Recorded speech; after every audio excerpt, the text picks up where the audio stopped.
विभाग का छात्र है। आज आपको बंधुत्व जाति तथा वर्ग के बारे में चर्चा करना चाहूँगा। इसका सब टॉपिक है दत्त पिटक में वर्णित सामाजिक अनुबंध की अवधारणा। बौद्ध धर्म ने समाज में व्याप्त विषमताओं की व्याख्या के लिए एक अलग ही अवधारणा प्रस्तुत की, जिसे सामाजिक अनुबंधन कहा जाता है। यह सिद्धांत ब्राह्मणवादी दैवी उत्पत्ति के सिद्धांत से भिन्न है।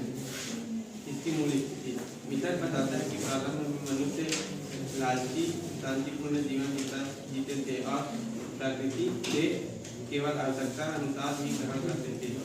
इसके पतन और आवश्यकता समय के साथ मनुष्य लालची और कपटी हो गए, जिससे अराजकता फैल गई।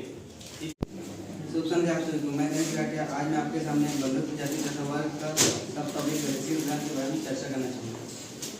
गतिशील ग्रंथ महाभारत को गतिशील ग्रंथ इसलिए कहा जाता है क्योंकि यह स्थिर नहीं था, बल्कि समय के साथ विकसित और परिवर्तित हुआ। यह अपने मूल जय नामक ग्रंथ में विकसित होकर भारत और फिर महाभारत के रूप में सामने आया, जिसमें विभिन्न सदियों में नई कहानियाँ, उपदेश और दार्शनिक तथा तत्व जोड़े गए।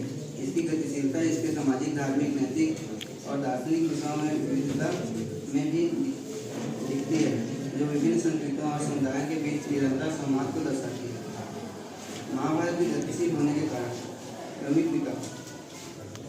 महाभारत की रचना एक ही बार में नहीं हुई। इसकी शुरुआत 8,800 संकलों वाले विजय ग्रंथ से हुई, जो बाद में विस्तार पाकर 25,000 संकलों में भारत और फिर 1 लाख से अधिक संकलों वाले महाभारत।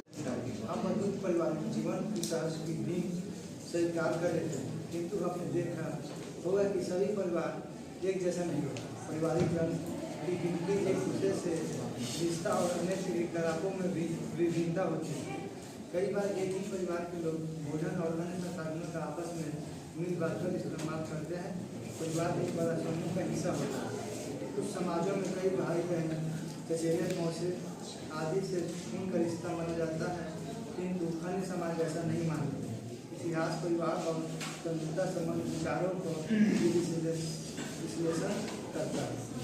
विद्वांसिक व्यवस्था का